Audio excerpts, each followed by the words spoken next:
What's up, guys? I'm Dr. Nick. This is our second podcast that we've ever done, and I'm excited to have someone with me, Elie Howie. What's up? I know him as Elie Magic. Why do we have him on today? Because he's very successful. He's done a lot. He's a hard worker, and that's what the focus of today's podcast is. We're going to talk about working hard, how grit can change your entire life. It's not just about your education. I mean, education plays a role, but if you don't have grit, it's hard to get success. And Elie, I think, Elie Magic here can attest to that. And wow, he's going to talk about some of his life stories and how he's got to where he is and some things that he's done. I'll tell some stories about how I've got to where I'm at and how grit plays a role in all of these things. What an intro. Thanks, Dr. Nick. Absolutely. Well, a great intro for a great person. I appreciate that. Oh, ditto. Look who's talking. Yeah, we've known each other for a while now, Dr. Nick. I remember I got to tell this story. The first time you came here, we were filming something with a friend of ours, also an entertainer, magician. Oh, yeah. And when Elie came here, you were probably, how old were you at the time? I mean, 18, 19, probably. It was just out of high school? Yeah. 5 years ago. And he came in with his MacBook and he's working on it. I'm like, what are you doing over there? Are you taking notes? He's like, no, I'm working on my book. Yeah. I'm actually like, it's still on my laptop and I'm still on that exact same page from 5 years ago. I can't think of anything good to say. But you're working on a book. I am. It's a work in progress. It's gonna. I mean, at this rate, it might come out in 100 years, but we'll see what happens. You know, you're a step farther than someone who's never written a book. That's true. So that's one way of looking at it. That is true. And the reason that I slowed down on the book too was because I was writing a book about like motivation and like where like my life has been and stuff and like how far I've came. And then I realized, dude, I'm 18 years old. Like I haven't lived my life. So like, and then things started happening in my life, like cooler moments and stuff like that. And I was like, maybe I should slow down because there's so many unwritten chapters that I haven't experienced yet.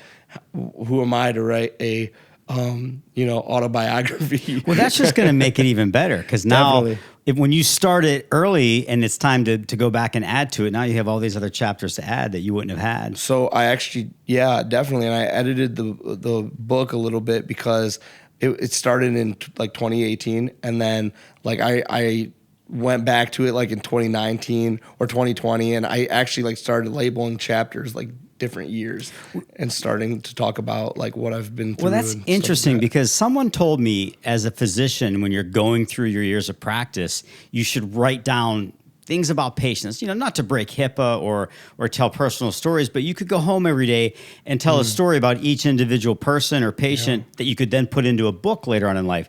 So now you're living your life thinking, hey, this could go in my book, this could go in my book.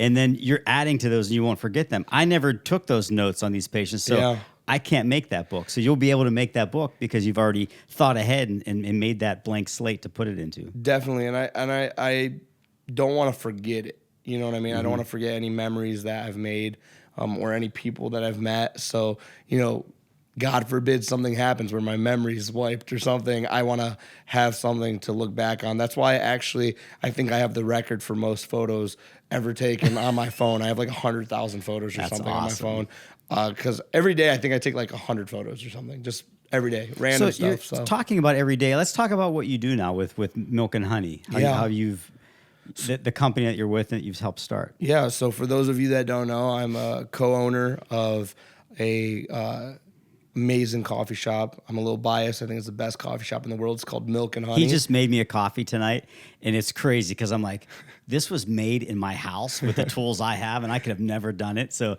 there is something to be said about baristas. Yeah, thank you. And what's even more crazy about that, Dr. Nick, is that I didn't know how to make a cup of coffee 2 years ago. Had no clue. And I posted a picture on my Instagram story the other day that says like, not like the first movie you shoot is terrible. The first song you sing is terrible. The first podcast you do, or the first episode of a podcast you do is rough, but it all starts with starting and you just have to do it. You have to put your pride to the side and do it. You can't succeed unless you fail. It's exactly. Something I've learned. Yeah, 100%.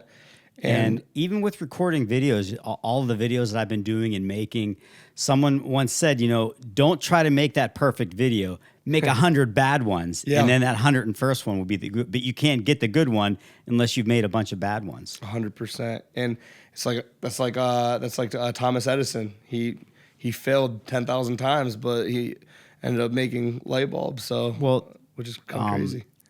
Making light bulb. He ended up inventing the light bulb. Harry Potter, right? J.K. Rowling. I think that book was turned down multiple times. Yes. Oprah never got her show for many years until someone finally picked it up, and then the success of these people. But I think, we talk about grit, and I think that's what gets you to the next level of success is, not that 9-to-5 job, or not just because you went to college, or not because you have that degree. It's that constant grit. Someone talked to my son about the idea of a viral video. You might want that viral video, but 5 years of hard work in making videos is going to give you more success than one viral video. Wouldn't you agree?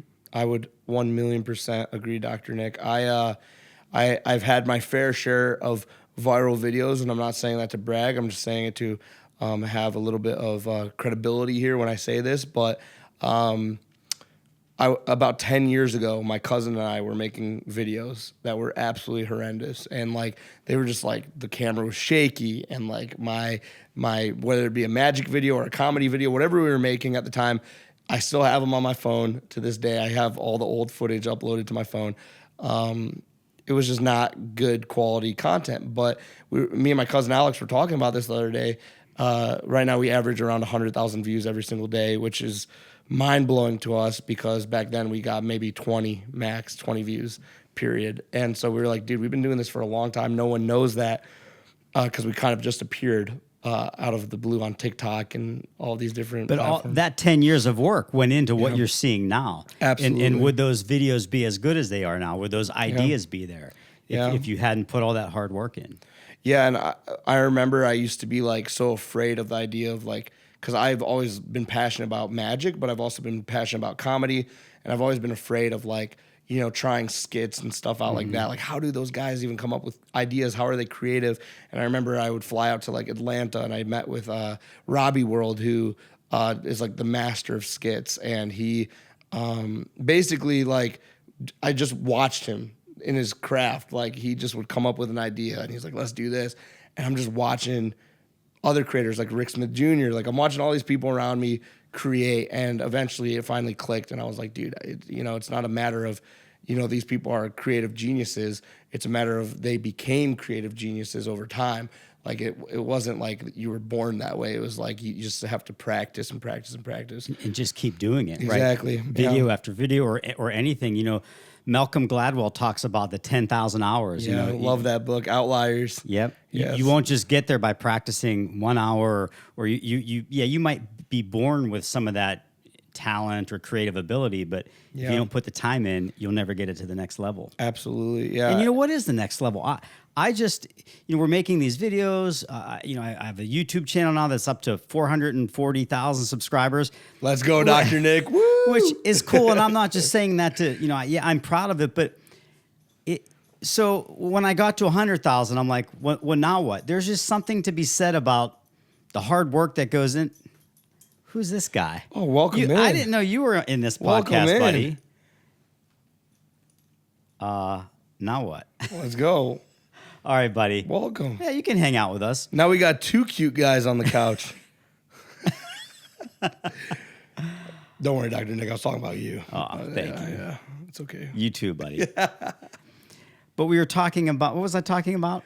You were talking about, I don't know, I'm so fascinated with Buddy right now, but you were talking about, you just hit 400K on YouTube.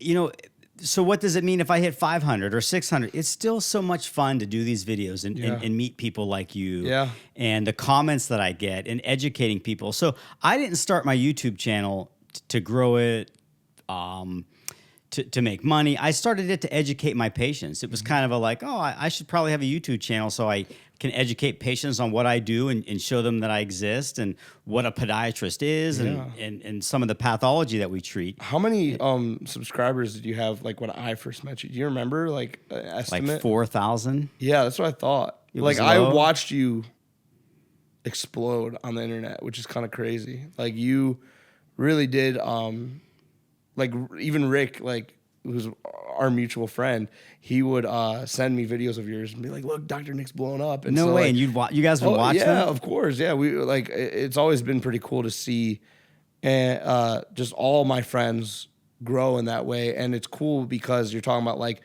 next level, next step, like you're gonna hit 1 million subs eventually. And something about you and all of the people around me, because I always say, show me your friends, show me your future, or it'll show you your future. I messed up that quote. Which is why you're here. Exactly.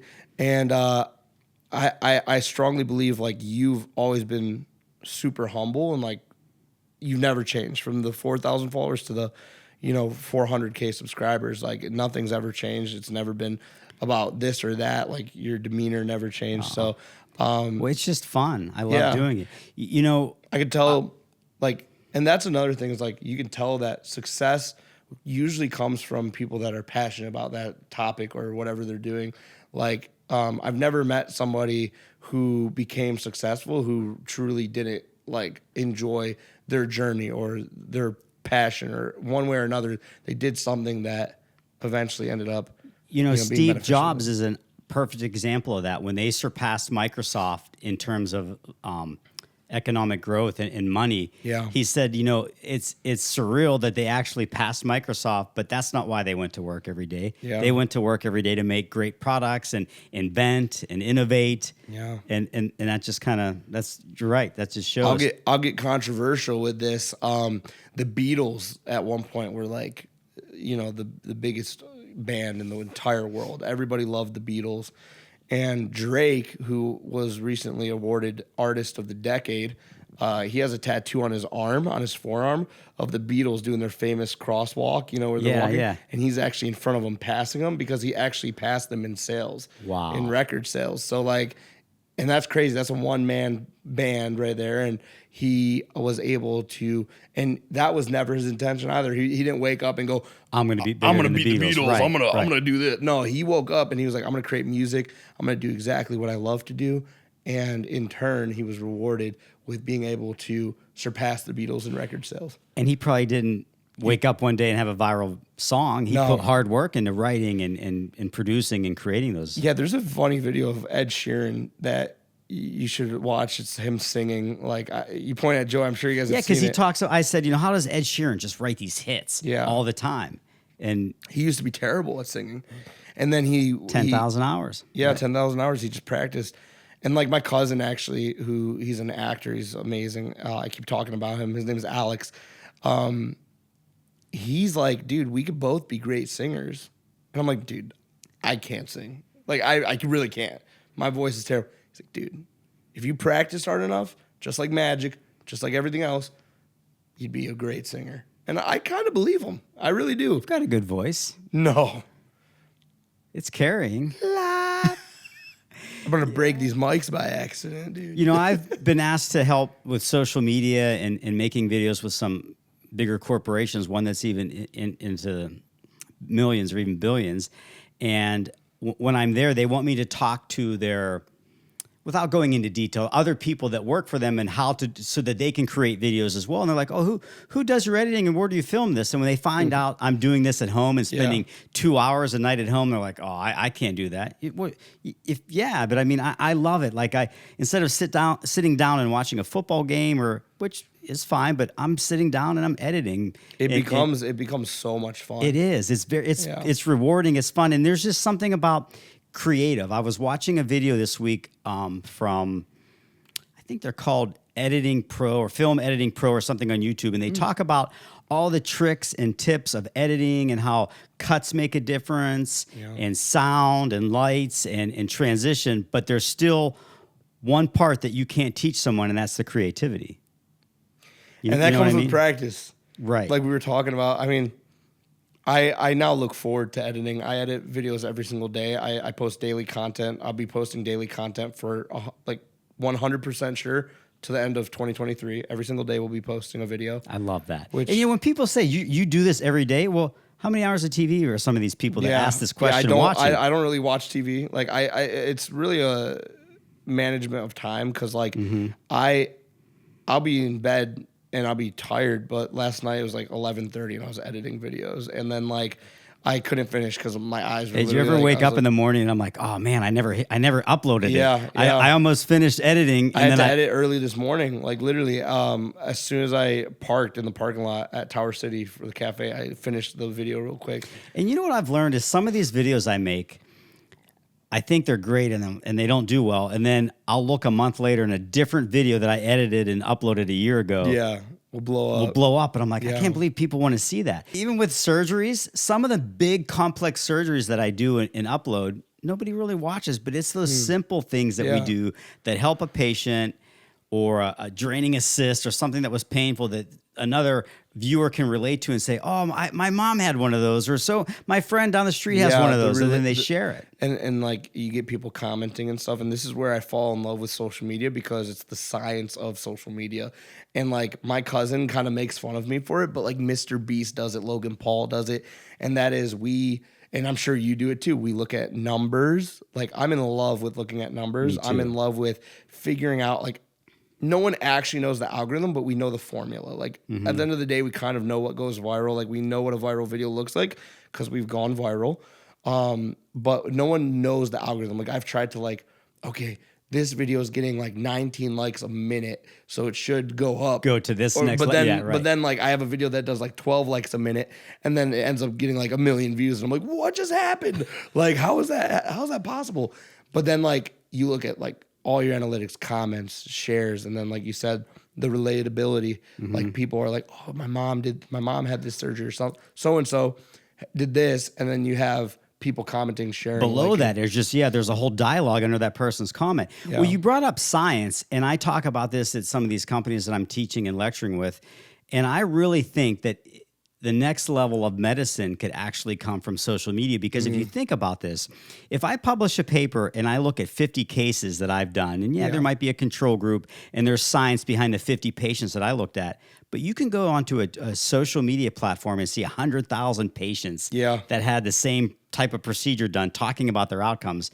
There's volume in numbers, and there's something to be said about that. I agree with that, and I'm not trying to like be combative, but do you also like, would you think that there's maybe like danger to certain scientists or doctors maybe that are spreading the wrong information? Like I've seen people, like I'm a bigger dude, so I follow a lot of like fitness pages because I want to be inspired. I want to like, I want to like get ripped, all this stuff, and I'll follow these gym pages and everything. But I followed like one guy who was like, all you gotta do, eat butter. And like he has millions of followers, millions of followers. And I'm like, there's no way. Just because it's online or a doctor said it doesn't mean it's true.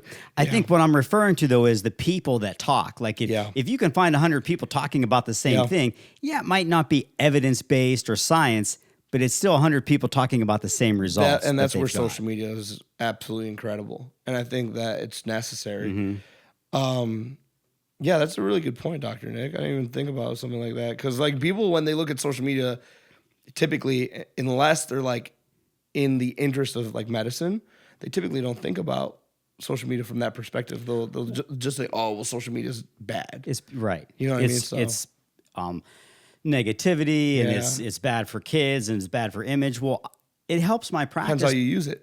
Exactly. It's a tool. People see other patients that I've treated and how they've got better, and they didn't even realize they could see a doctor for some of the problems that we're encountering. Wow. And that's what's a powerful tool, is I can reach the entire planet through a post. Dr. Nick, I've seen some of your videos, and I didn't even know that like foot doctors could do some of the stuff you do. Honestly, like, I'm like, what is this procedure? I didn't even know this existed. So people don't realize what podiatrists do. We go to 4 years of undergraduate school, 4 years of podiatry school, and then 3 years of residency. So it was 11 years until I actually had a job. Oh. So a lot of student debt. Exactly. A lot of student debt. And podiatrists sometimes don't get recognized as medical professionals. People don't realize we can prescribe medicine. We operate. We do some life-saving procedures. Actually, I amputate probably weekly, if not multiple times a week, on diabetic patients that are sick. They have bad infections. We have to amputate toes, and I didn't sign up. I didn't say, oh, I'm going to go into podiatry so I can amputate, but it's very rewarding because you're saving someone's life. Definitely, 100%. And I can actually account for that. Like my uncle, God rest his soul, he had diabetes and he had to get a couple toes chopped.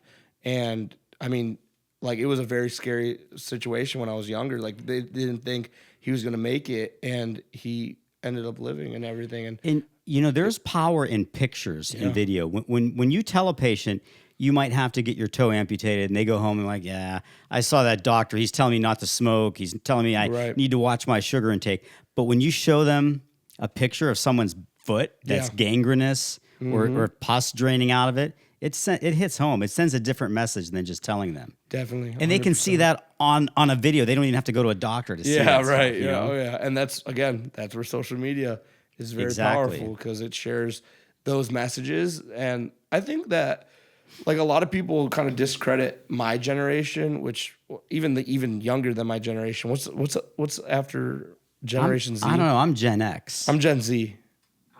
Alpha, maybe? Well, a lot of people discredit like Alpha and Gen Z it's interesting. I think we have a lot of information, and I think we just do things a little bit differently.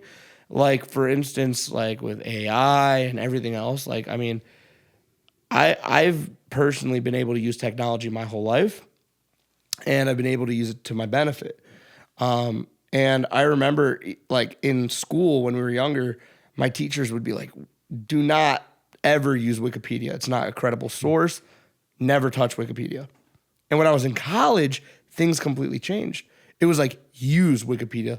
Only use Wikipedia. Yeah. Everything's cited, and it's completely like people will remove certain things that are false. It's like everything's fact checked. So in college, because I did go to college, you guys, almost finished. Just would like to.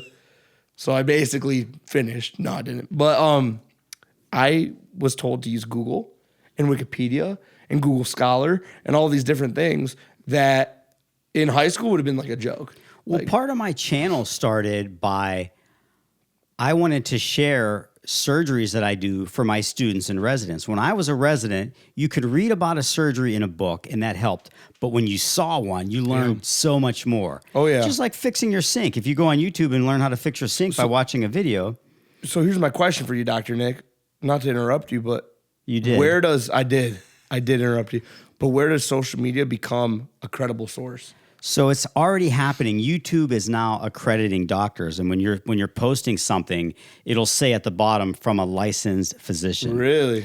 And I had that accreditation for 6 months. Okay. And then as Google, or YouTube, I should say, was reforming the way that they monitor these licenses, the MD or allopathic physicians and doctor of osteopathic medicine, they fall into a different category than podiatrists. So my accredited tag got taken away, and now I'm actually working with Foot Doc Dana, if you've ever watched her out there, and the APMA, which is the American Podiatric Medical Association, to get that verification brought back up. It's just it's an overlook on YouTube's part because they don't know where to verify our licensure. It kind of sounds like a blue badge on Instagram. Exactly. It's like that vibe, you know, like, oh, they're more credible because of this and that. But back to the surgery. So when I was a resident, this was 23 years ago, we didn't have videos to watch. You had to pay $50 to get a 10-minute MP4. Oh my gosh! Onto a CD that you would buy. Yeah. And now you can go onto YouTube and get surgeons uploading their videos. And as I work for, I'm probably not supposed to say this, but one of my colleagues at an event that I'm called a KOL. No, I don't even know what KOL stands for anymore. Isn't that terrible? Key opinion leader, they call us. Okay. But one of my colleagues said, hey, just wanted to let you know I watched your tarsal tunnel surgery before I did one of my surgeries. It's great seeing, because he knows I'm credible. He knows what I do, and he watched my video, and it just means a lot. You know, it's free. He goes online, watches it, and you might say, oh, I don't want my surgeon operating on me by watching a YouTube video. Well, how's it any different than them reading a textbook before they operate on you? I mean, like, since Rick's our mutual friend, like I'm gonna mention this because he used to always tell me, dude, you're gonna do this, you're gonna go farther than I was at your age. And I never really understood that, but I kind of do now because I mean I grew up with YouTube. Like that's really how I learned a lot of magic. I did read a lot of magic books, but at the end of the day, I also learned like performance, like things that, like I was younger. I didn't have to go and ask my mom, hey mom, can we go to a magic club? First off, she would have said no. Second off, I wasn't old enough to go to like a magic club or a comedy club and watch performers do their thing. So I was lucky enough to go on YouTube and actually see how performers moved. And like, I totally think that was practicing my confidence, practicing my performing, all of that stuff that I'm lucky enough to like see. I mean, that's where like college kind of gets like iffy for me in certain senses. I have nothing against college. I think college is good. Just would like to put that out there. Well, you know, when I But I do think there's a lot you can learn on the internet is what I'm trying to say. 100%. You know, you brought up college, and I didn't go to podiatry school. I guess I'm trying to look at this as say, I'm going to go to college and this is the path I ended up taking. Yeah. I wanted to be a podiatrist. And I remember going to my parents, telling them, and they're like, no, we can't afford to send we don't have the money to send you to podiatry school. Yeah. And I didn't look at that and say, okay, I can't go. I thought, well, I want to be a podiatrist. So what am I going to do to get there? And mapped out the loans. I mapped out how hard I had to work and how many years it was going to take. And that's what it took. I respect that a lot, Dr. Nick, because a lot of people don't like, they think that their dreams are maybe impossible or like they get told by like my whole life, like my family is my biggest supporters. Don't get me wrong. But a lot of the times my family were very realistic with me, which I appreciate. Moms, dads, they want the safe route for you. And when I came up to my dad and I said, I want to be a magician when I was 13 years old, my dad's from Lebanon. You know, he came here with a dream. That's for my future son to be doctor, engineer, or lawyer. That's it. And when I came up to my dad at 13 years old, after him working so hard to get into the country, to be a father, all these things, and I go, hey, Dad, I want to be a magician. You know, it scared him a lot. Now, you know, after I've seen success, my dad is, I mean, he's never not supported me, but now he's just fully on board. He's on board with me leaving college. He's on board with all my entrepreneurial endeavors. But, you know, you left college, but how many hours a day do you work? When I was in college, oh my gosh, this is such a funny memory. This just popped into my head. I remember I was in an English class, so boring, by the way. And I remember I got a text from Rick. And he's like, dude, you have a show in an hour. Like, are you like going? Because like, I mean, he somehow felt like that I wasn't there or something. Like, he just texted to check if I was going. I freaked out. I remember I just like left the class. The professor was like, what? Like we were doing something important too. I just ran to my car and I drove to the show. I mean, there was times where Rick would call me and be like, hey, do you want to go to Denver and do a show with me? Yeah. And I would like leave and not like, I would skip class. And there was a lot of times I had to skip class for what I believe is the greater good for my career and for my success. And I don't regret anything that I did. And I'm not saying to leave school or just, I'm trying to point out that it's hard. Anything that you do in life needs work and ethic. Just like when you told your parents you wanted to be a podiatrist and they didn't have the money, right? They didn't have the money. I mean, that right there is a huge issue. A lot of people want to go to college and want to be a lawyer, or a doctor, or a teacher or anything. And at the end of the day, they're afraid. And if you need to go to college, like I say, find ways. Like I don't know anybody in my life. I know so many people who their upbringing was horrible. Like no parents, horrible, foster care. And they end up having money to their name. They end up doing big things. I mean, you hear these stories countless times. It's not because of a certain situation. It's because they just decided to take action and do it. I guess the revolving theme that we've been talking about here is basically just start. You know what I mean? Just start. I mean, you started by researching what do I need to do to be able to achieve my life goal, which is really great because a lot of people, here's the thing, nothing wrong with a 9-to-5. Nothing. Nope. But a lot of people, here's what's wrong with a 9-to-5. A lot of people will do the 9-to-5 because they're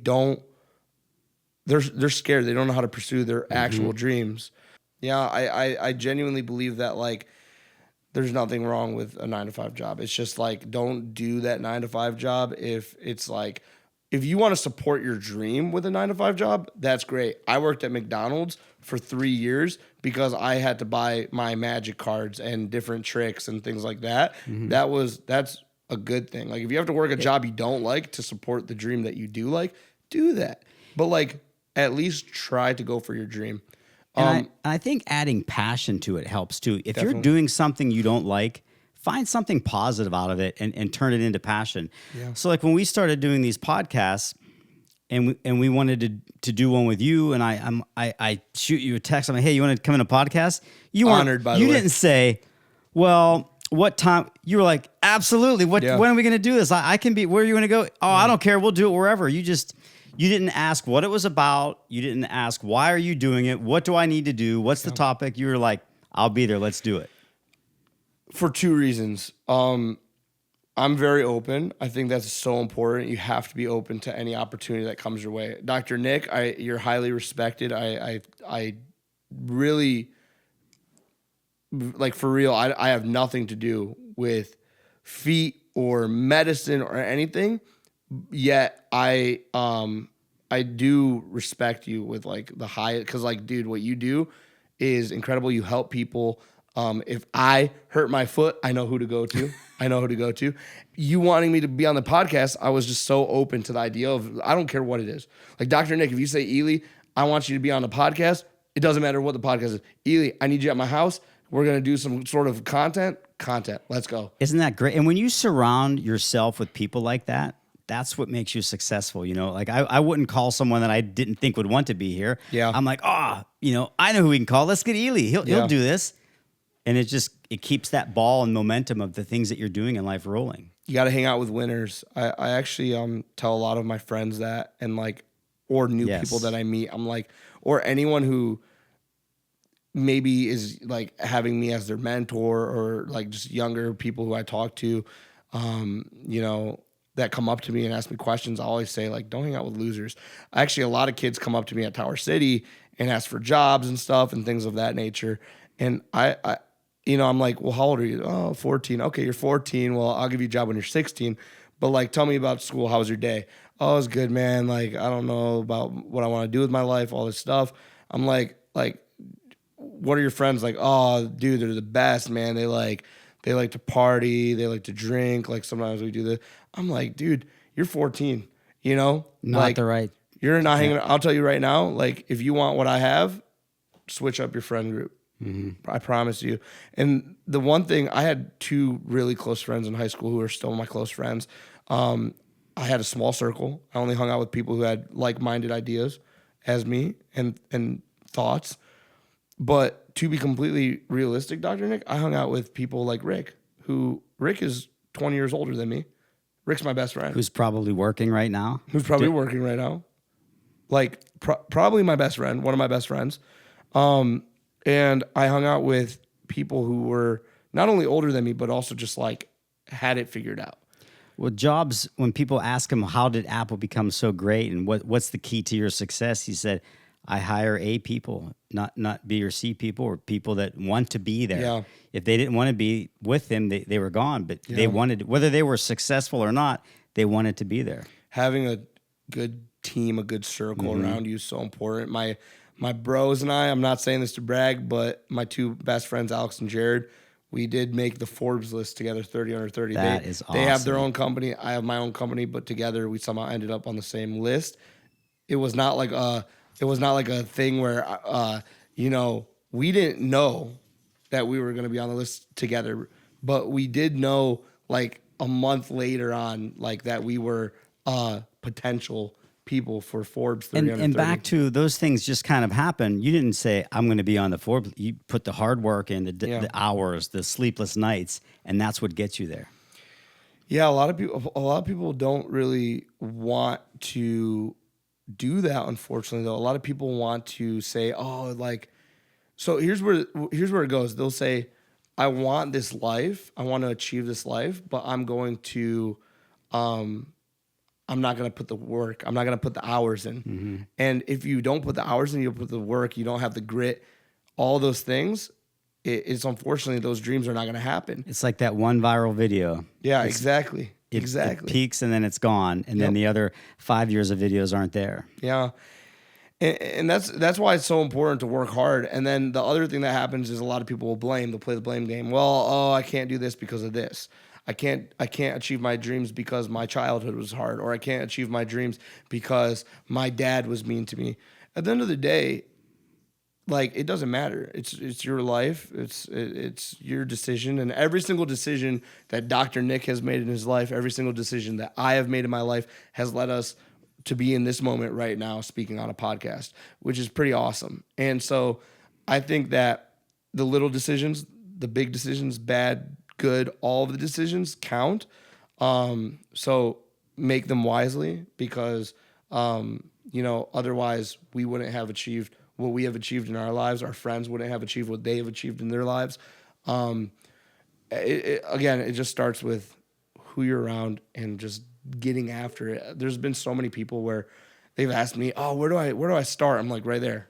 You start. You just started. You start, and they don't, and it hurts me, unfortunately, because I'm like, dude, I gave you my advice, and you can do it. Anybody that's watching this podcast, think about your dream right now. Close your eyes for 10 seconds.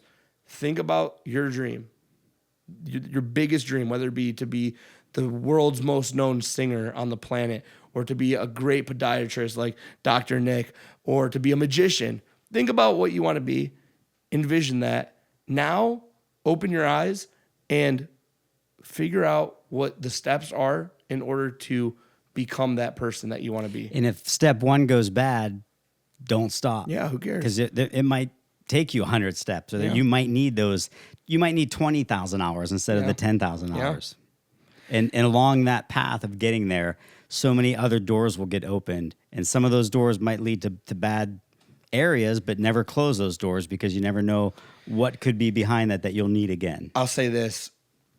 It doesn't get easier. And Dr. Nick knows this. And anyone who has achieved success in their life who is older than me knows this. Whether you like it or not, even if you become successful, even if good things happen in your life, it doesn't mean that there's going to be no stress. It doesn't mean that there's going to be, it's not all just like roses every day. Like, there's always going to be things that we face in life, problems, issues, this and that. But here's what I'll say. And you can agree with me on this, Dr. Nick. The higher you climb the mountain, the windier it gets. Yep. And I think that I always thought, oh, dude, I'm going to get successful, Dr. Nick, and life is just going to be so smooth sailing. But in reality, life has become wake up at 4 a.m, get ready to open cafes, go to sleep at midnight, repeat, doing things with magic, doing things that others won't. But that's what I've fallen in love with this process. I've become someone I want to be, who I'm proud of myself, and I can actually speak confidently to people who want advice, and I can tell them, confidently, this is who I am, and this is how to achieve these goals. Yeah, and if you apply that to everything that you're doing, that's when it gets to the next level. Exactly. Guys, Dr. Nick, and you heard this earlier on, Dr. Nick had to get a CD and pay for that CD. That's how I had to learn. Do you guys even know what a CD is? He had to pay for a CD to watch it and to learn things. He was willing to go out of his way to do things like that. Like, what Dr. Nick was saying in that moment is, it's so easy now. Like, we have so much opportunity. We have the internet. We have all these things. And it's fun. I'm sharing what I've learned for free by posting these videos online and educating others. And yeah, there's hard work. And honestly, I spend about 2 hours a night of preparing some of these. Sometimes it's not, I work hard and I play hard, but it's fun. And we get to do things like this. So Elie Magic, thanks for coming, man. Dr. Nick, awesome. You rock, man. Thank you. Appreciate the opportunity. If anyone hasn't, make sure you check out his social media. He's on TikTok. He's on Instagram, YouTube. You'll find a lot of fun videos to watch with Elie and them. If you have any questions, put them in the comment section below for us to talk about. We'd like to answer some of these questions. We'll both respond and just get some of that dialogue going. Definitely. Thank you for having me, Dr. Nick. It was an absolute honor. And I think that, if you guys aren't subscribed to Dr. Nick already, if you're watching this video, please subscribe, because best foot doctor in the whole world. But we're not counting subscriptions. We're just happy to be here and make videos. True. But subscribe.